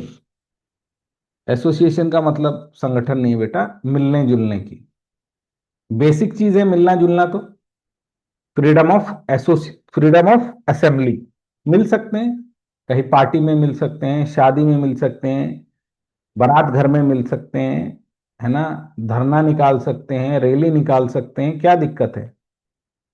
होनी चाहिए। कोई हर आदमी अकेले कोई ना बैठेगा। मिलना ही तो उसको आजादी है। तो तो तो क्या है, असेंबली का अधिकार है, इकट्ठा होने का अधिकार। लेकिन इकट्ठा होते टाइम क्या ध्यान रखना है, हथियार लेके इकट्ठा हो गए क्या? नहीं, पीसफुल, पीसफुल रूप से इकट्ठा होना है। होते हैं लोग, शादियों में होते हैं इकट्ठा, आप देखते ही हैं, मीटिंगों में होते हैं, पॉलिटिकल मीटिंग होती है, और लोगों की मीटिंग होती है, तो इकट्ठा होने का अधिकार है। लेकिन किसी जगह पर स्थिति ठीक नहीं चल रही है, किसी डिस्ट्रिक्ट में, तो वहां आप इकट्ठे हो सकते हैं? नहीं, चार लोगों से ज्यादा इकट्ठे नहीं हो सकते। पहले हमारे कई डिस्ट्रिक्टों में धारा 144 लगती थी, 144, जहां पे वॉयलेंस, दंगे भड़क गए हैं, धर्मों को लेकर लड़ाई हो गई है, वहां आपके जाने पर रोक लग जाती है, रोक लग सकती है, क्योंकि आपके जाने से वहां दंगे भड़क सकते हैं। वहां पे चार आदमियों से ज्यादा इकट्ठे चल भी नहीं सकते, बात भी नहीं कर सकते, क्योंकि क्या है, ये अधिकार भी आपका क्या है, पांच लोग हैं, पांच या लोग। तो आप इकट्ठे तो हो सकते हैं, लेकिन हथियार लेके नहीं, या जहां जिस इलाके में लॉ एंड ऑर्डर की समस्या है वहां जा नहीं सकते। इसलिए राहुल गांधी को आपने देखा होगा कई बार, वो कहीं मीटिंग लेने जाते हैं बीजेपी के स्टेट में, तो उनको एयरपोर्ट पे ही पुलिस रोक देती है। क्यों? वो बोलते मेरे पास हथियार कोई ना है, मैं तो वहां जाके लोगों से मिलने जा रहा हूं। राहुल गांधी को कई बार रोका जाता है कि आप यहां आ गए तो दंगे भड़क जाएंगे, आप स्पीच दोगे, लोग इकट्ठे हो जाएंगे। तो क्या फ्रीडम ऑफ असेंबली पर भी रिस्ट्रिक्शन है? हाँ जी, इकट्ठे तो आप हो सकते हो, लेकिन इसमें भी रोक है। देखो राहुल गांधी को दिखाता हूं, राहुल गांधी को कई बार रोक लेते हैं, कई नेताओं को रोक सक लेते हैं।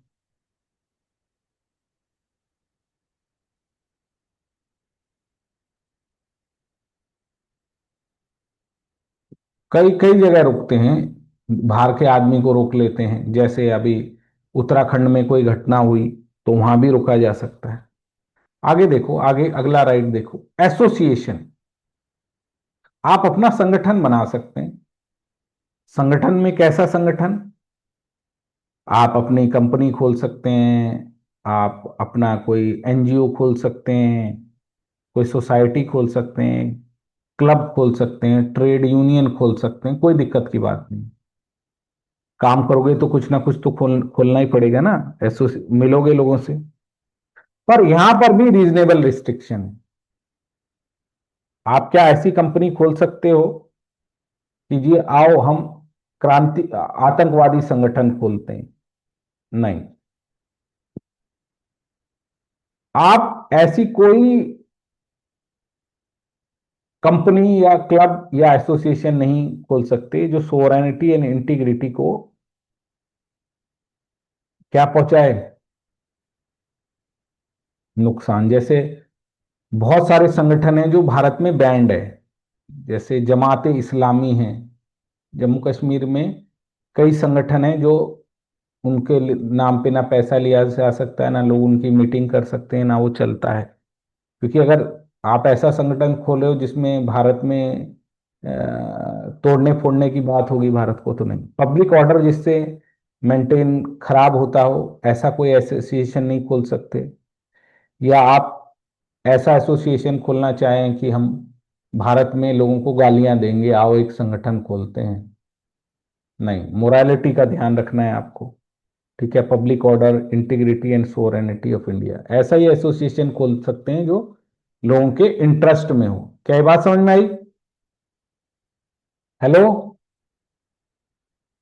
ट्रेड यूनियन, लोगों ने बोल दिया हम ट्रेड यूनियन बनाते हैं। अब ये ट्रेड यूनियन क्या होता है बच्चों? ट्रेड यूनियन का मतलब होता है कि, इसको देखो, ट्रेड यूनियन में आपको समझाता हूं, ये आपको पता होना चाहिए। Trade, what is a trade union? Trade union का मतलब क्या होता है? ट्रेड यूनियन का मतलब होता है कि अब एक आदमी को अपनी सैलरी बनानी, बढ़ानी, है ना। अब अकेले तो वो कंपनी में सैलरी बढ़ा नहीं पाएगा, तो वो वर्करों का एक समूह बना लेता है, यूनियन बना लेता है, जिसे ट्रेड यूनियन कहा जाता है। ये सब काम रोक देते हैं या धरना देते हैं, तो फिर कंपनी का मालिक इनकी बात सुनता है। तो भारत में क्या ट्रेड यूनियन बनाई जा सकती है? बहुत ट्रेड यूनियन बनी हुई है मेरे प्यारे प्यारे बच्चों। There are many trade unions. तो ट्रेड यूनियन भी आपको खोलने का अधिकार है, लॉफुल हो लेकिन, है ना। क्या? लॉफुल हो। और दूसरा, ट्रेड यूनियन स्ट्राइक नहीं कर सकती या ताला कहे कि यहां काम ही नहीं होगा। सारी चीज लीगल होनी चाहिए। क्या होनी चाहिए? लीगल होनी चाहिए। तो ये भी आपको समझ में आ गया, एसोसिएशन कोई भारी बात नहीं है, कि लोग इकट्ठा होने का अधिकार है। अंग्रेजों के टाइम में या राजा रानी के टाइम पे ये अधिकार लोगों को नहीं मिला करते थे। अब आओ, मूवमेंट, लोगों को घूमने फिरने की आजादी है, यस या नो? होनी चाहिए। पूरा भारत हमारा है, और पूरे भारत में हमें घूमने की आजादी होनी चाहिए। अब यहां से फिल्म्स का एक सवाल निकलता है, उसको मैं आपको बताता हूं। फिल्म्स का यहां पर क्या सवाल निकलता है। हम इंडियन हैं, इसीलिए हमें किसी भी जगह पर घूमने की आजादी है, चाहे हम बिहार के रहने वाले हों, यूपी के रहने वाले हों, महाराष्ट्र के रहने चाहिए। We are Indians, we are not Biharis. ये हमारी रीजनल पहचान है। We are not Bengalis. Yes, we are Bengalis, but it is our regional identity. Regional identity होती है छोटी। ब्रॉड आइडेंटिटी क्या है? हम भारत के नागरिक हैं। पहले हम भारत के नागरिक हैं, और फिर हम कुछ भी हो सकते हैं, हिंदू हो सकते हैं, मुसलमान हो सकते हैं। ये रिलीजियस आइडेंटिटी है या रीजनल आइडेंटिटीज है। लेकिन बड़ी आइडेंटिटी कौन सी है? We are Indians. इंडियन होके हम कुछ भी हो सकते हैं। तो भारत तो में तो, क्योंकि हमें इंडियननेस आगे बढ़ानी है, तो भारत में जब लोग दूसरी जगह जाएंगे तभी तो उनका व्यू ब्रॉड होगा। इसीलिए भारत में आप इंटरनली कहीं भी घूम सकते हो। तो इंटरनल मूवमेंट की जो आजादी होती है, अंदर घूमना, ये आर्टिकल 19 में है। लेकिन विदेश जाना, फॉरेन, आउटसाइड इंडिया, ये पीटी का सवाल है। आउटसाइड इंडिया अगर आपको घूमना है, तो ये आपका आर्टिकल 21, राइट टू लाइफ के अंदर आता है। ये याद रखना, अंदर घूमने की आजादी। अंदर घूमने की आजादी क्यों दी गई? आपने प्रिंसली स्टेट देखे थे, आपने पूरा ब्रिटिशरों के अलग इंडिया देखा था पहले लेक्चर में। फिर नॉर्थ ईस्ट में अलग देखा था, यह अलग ट्राइबल है, नीचे कल्चर अलग है, द्रविड़ कल्चर है, भाषा बोली अलग है। तो ये इकट्ठा इंडियननेस कैसे आएगी? तो बोला जी, कोई भी कहीं जा सकता है, इससे भारत की सिटीजनशिप स्ट्रांग होगी, भारत की यूनिटी और इंटीग्रिटी बनी रहेगी। तो इसीलिए भारत में आप कहीं भी जाओ, जा ही नहीं सकते, कहीं पर प्लॉट लेके रह भी सकते हैं, परमानेंट रिजाइड भी कर सकते हैं। तो सिटीजनशिप आगे बढ़े, है ना, नेशनलिज्म की भावना आगे बढ़े, इसीलिए भारत में इंटरनल मूवमेंट का कॉन्सेप्ट। अब यहां पे भी रिस्ट्रिक्शन है। यहां पर क्या रिस्ट्रिक्शन है मेरे प्यारे प्यारे बच्चों? यहां पर रिस्ट्रिक्शन है कि ट्राइबल कल्चर खराब ना हो, क्योंकि आप ट्राइबल एरिया में जाओगे बीमारी ले जाओगे। ट्राइबल के एरिया में जाओगे, उनका जो यूनिक कल्चर है, जंगलों में वो रहते हैं, अपनी भाषा बोली बोलते हैं, लैंग्वेज है, उनका कल्चर है, उसको खराब कर देंगे आप। उनके कस्टम्स को खराब कर देंगे, अपने जैसा बना देंगे तो बना रह सके। उनके यहाँ जंगलों में आप जाएंगे और वहां रहने लग जाएंगे, रिसोर्ट खोल देंगे, उनकी प्रॉपर्टी को डिस्ट्रॉय कर देंगे, तो वहां रिस्ट्रिक्शन लगती है ट्राइबल एरिया, जनजाति जंगलों के इलाके में। सुप्रीम कोर्ट ने कहा अगर किसी को एड्स हो रखा है और वो प्रोस्टिट्यूट है, प्रोस्टिट्यूट मतलब धंधा करने वाला है या वाली है, जो सेक्स ही बेचती है, अपना शरीर बेचती है, और ये बहुत बड़ा धंधा है हिंदुस्तान में, पूरी दुनिया में ही बहुत बड़ा धंधा है अपने शरीर को बेचना। कुछ लोग मजबूरी में बेचते हैं, पैसा नहीं है तो बेचते हैं। कुछ लोग क्विक इनकम चाहते हैं, क्विक इनकम मतलब जल्दी से पैसे मिल जाएं तो बेचते हैं। कुछ लोग आगे बढ़ना चाहते हैं, तो वो अगर किसी के साथ, किसी सीनियर के साथ या कंपनी के मालिक के साथ सेक्स में इंडल्ज हो जाएंगे तो वो आगे बढ़ जाएंगे, क्योंकि सेक्सुअल रिलेशनशिप बनाने से आदमी की क्लोजनेस बहुत ज्यादा बढ़ जाती है। तो भारत में और पूरी दुनिया में मटीरियलिज्म फैल रहा है, और इसीलिए सेक्स कई तरीके से आगे बढ़ रहा है। उसमें एक तरीका है पैसे से सेक्स, कि आपके पास पैसे हैं, आप रात को जाइए 11 बजे के बाद किसी भी जगह पर जाइए, किसी भी शहर में, तो आपको ये लोग, ये लड़कियां एक्टिव दिखेंगी, धंधा करने के लिए लोग दलाल एक्टिव दिखेंगे, कई बार ऐसे चल रहे हैं, पूरा का पूरा एक धंधा चल रहा है, प्रोस्टिट्यूशन का धंधा। कुछ लोग मजबूरी में भी करते हैं, कुछ लोग को जबरदस्ती इसमें धकेल दिया जाता है, बहुत तरीके की बात है इसमें। अब एड्स हो जाता है इससे, तो एड्स वालों को रोका जा सकता है, प्रोस्टिट्यूशन को रोका जा सकता है, रोकना ही चाहिए, क्योंकि क्या हो रहा है इससे, अगर एड्स फैल गया लोगों को, या प्रोस्टिट्यूशन का धंधा फैलाने के लिए लोग घूमना चाह रहे हैं, तो इससे तो क्या आ रहा है, प्रॉब्लम आ रही है। तो खैर, ये बात आपको समझ में आई। अब आइए, दो छोटे छोटे टॉपिक हमारे और रह गए हैं, इसको भी देख सकते हैं। एड्स वालों को ट्राइबल एरिया और इसमें रोक लगती है ना, इसमें नोट्स दूंगा मैं, उसको पढ़ लेना।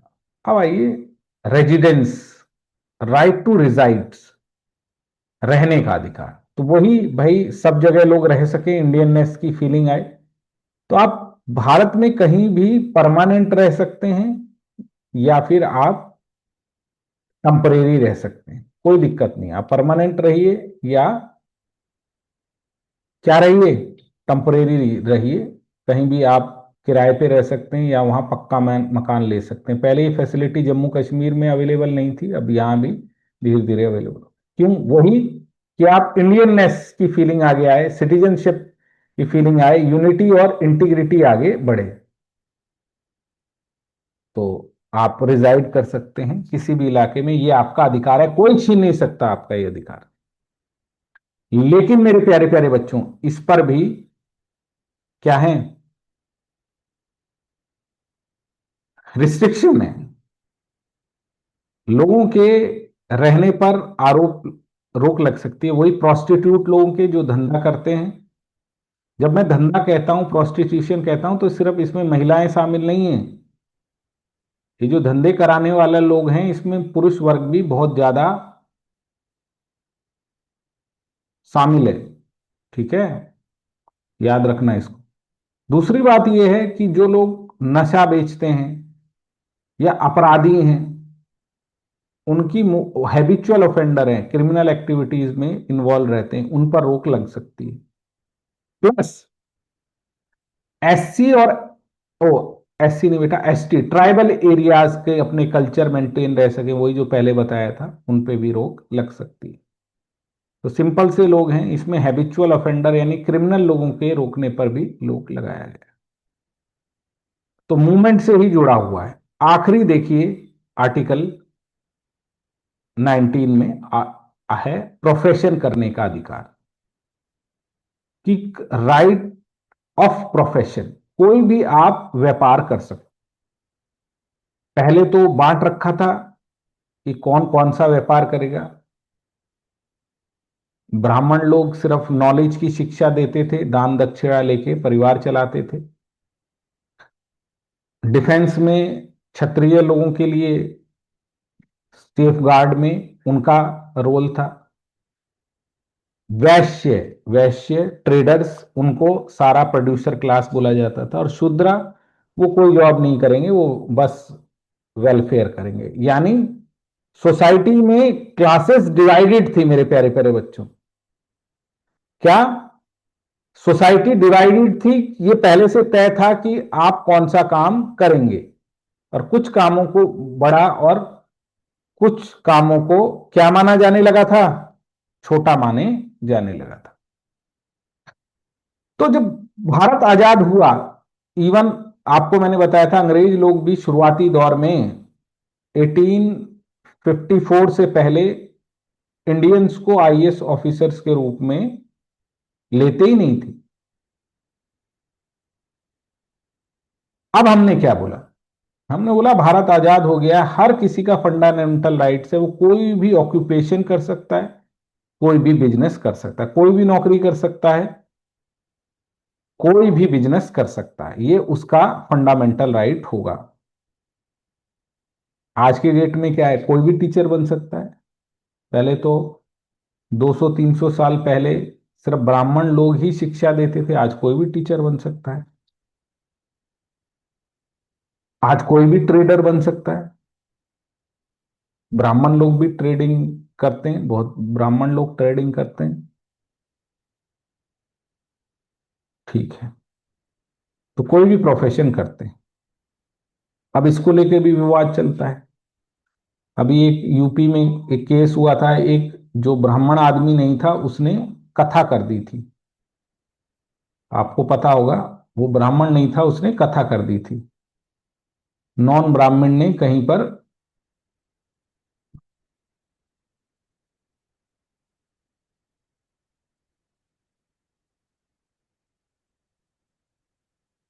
यूपी केस है, तो उसको पकड़ लिया कि तुम कथा कैसे कर सकते हो। कथावाचक था इठावा का, यादव का था, भगवत कथा वो कर रहा था। मुकुटमणि यादव, मुकुटमणि यादव, इसको पकड़ लिया जी लोगों ने। इसको देखते हैं, मुकुटमणि यादव।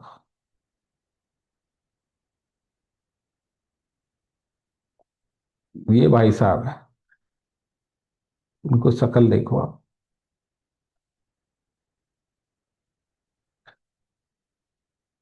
ये हैं मुकुटमणि यादव साहब। और ये उनके साथ एक सूरदास थे जो बजाते थे। इनको पकड़ लिया। ये बोला तुम तो ब्राह्मण हो ही नहीं, तुम कथा कैसे कर सकते हो? कथा करने के लिए ब्राह्मण होना आवश्यक है। और इनको पूरी कथा का पैसा इनसे वापस किया, इनके बाल काटे। और ये बहुत साल से कथा करते आ रहे थे, तो इनको बड़ा बुरा भी लगा डिग्निटी के लिए। और एक कोर्ट गए कि मेरा फ्रीडम ऑफ प्रोफेशन गया जी। अब इनके ऊपर भी एक आरोप है जो बहुत सॉलिड है, कि इन्होंने लोकल लोगों को ये नहीं बताया कि मैं ब्राह्मण नहीं हूं। कोई भी कथा कर सकता है, लेकिन आप ये तो बताते कि मैं ब्राह्मण नहीं हूं। लेकिन उन लोगों ने तो ये सोचा था कि वो मैं ये लोग ये ब्राह्मण हैं। इनके दो फर्जी कार्ड पाए गए। ये सब अभी उसमें है, इसमें चर्चा में। पर इनके दो दो आधार कार्ड हैं इनके पास। एक आधार कार्ड में इनका नाम लिखा हुआ है मुकुटमणि, और दूसरे में नाम लिखा हुआ है ब्राह्मण का टाइटल। तो ये भी फर्जीपना फैला रहे थे, ऐसा आरोप है, मेरा कहना नहीं है।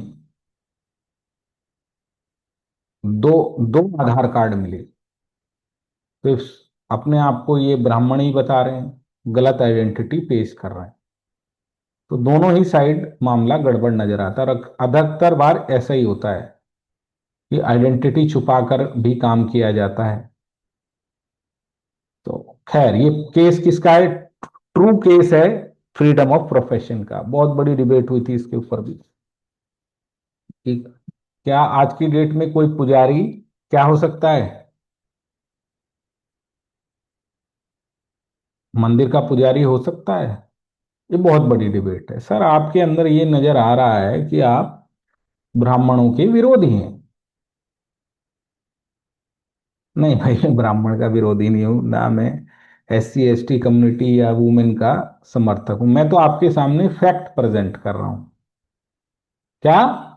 कि जो हिंदुस्तान में हो रहा है, मुझे इन सब मामलों से कोई मतलब नहीं है। मैं पढ़ाने के बाद सोचता भी नहीं हूं कि क्या हो रहा है। मैं तो बस आपको बता रहा हूं कि क्या क्या होता है, क्या सही है क्या गलत है, आप डिसाइड कीजिए। ब्राह्मण वर्ग का ये कहना है कि भाई कर कोई भी सकता है, लेकिन आचरण और पढ़ाई तो की हो। अब कोई ये कहे कि मैं जी बंदूक चलाऊंगा, ठीक है चलाओ, क्या दिक्कत है? सबको अधिकार है, कोई भी क्षत्रिय हो सकता है, पर उसे चलाना सीख तो लो।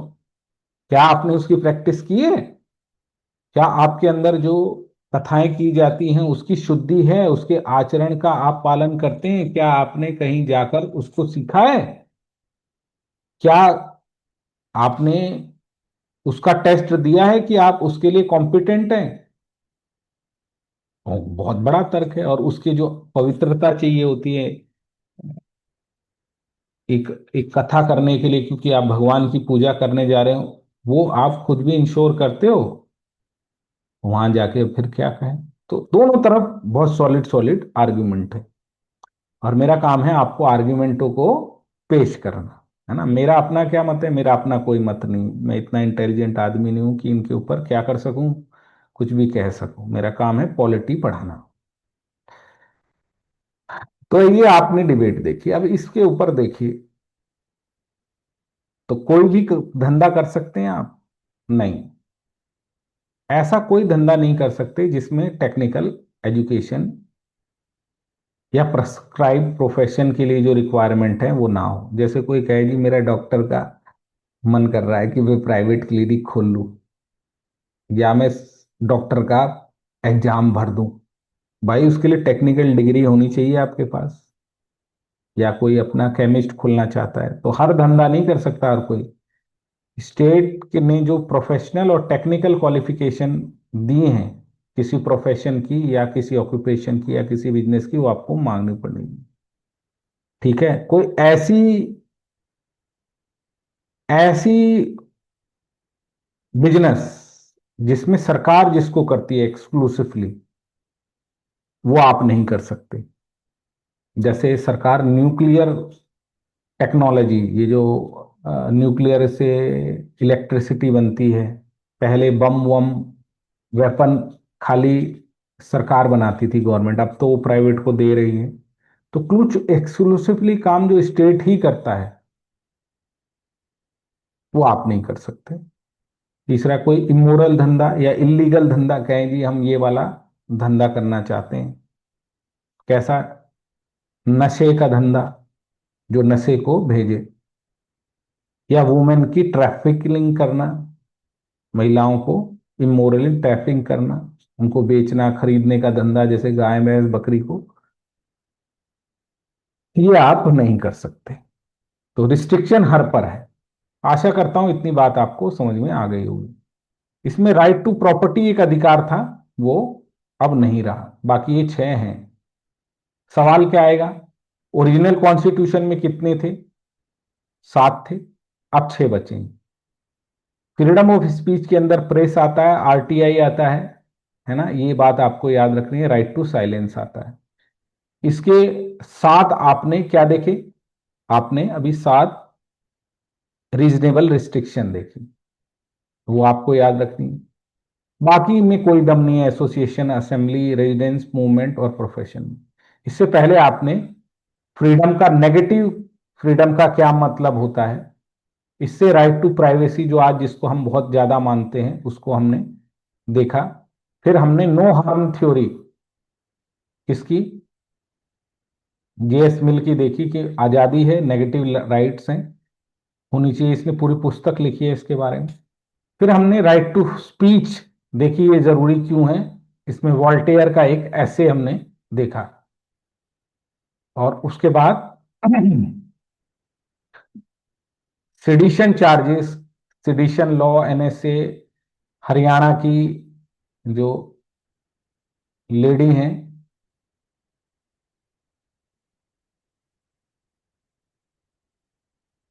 उनका केस देखा। उसके बाद उमर खालिद जो बंद हैं, सिडिशन लगा हुआ है इनके, यूएपीए, इसको देखा। फिर हमने सोनम वांगचू को देखा, है ना, सोनम वांगचू। और पूरी डिबेट देखी कि राजद्रोह किसी कैसे इसका मिसयूज किया जाता है सिडिशन का। इसके नोट्स इसके क्लास के नीचे ही आपको मिल जाएंगे, या टेली उस पे मिल जाएंगे आपको ऐप में, उसको आप देखिएगा। कहाँ पर है ये कोर्स? कोर्स यहाँ पर है मेरे प्यारे प्यारे बच्चों। ये कोर्स इस नाम पे ऐप में दिखाई देगा, Indian polity prelims PT cum mains. जिन बच्चों ने पहले ही कोर्स ले रखा, उनको जहां पर वो क्लासें देखते हैं वहीं पर दिखाई देगा। पुरानी क्लासें भी लगी हुई हैं, इसको आप देख लीजिएगा। ये पूरा कोर्स जहां पर प्रीलिम्स, मेंस, करंट अफेयर, इसमें प्रीलिम्स के भी टेस्ट होंगे, मेंस के भी टेस्ट होंगे, इसको आप पूरा देख सकते हैं। पूरा कोर्स 3,000 रुपये का है, अभी 50% ऑफर के साथ है, कभी भी ये फीस बढ़ जाएगी, तो इसको आप देखिएगा। तो अब मुलाकात होगी कल। आने के लिए बहुत बहुत धन्यवाद। पढ़िए, आनंद लीजिए। God bless you. बाय।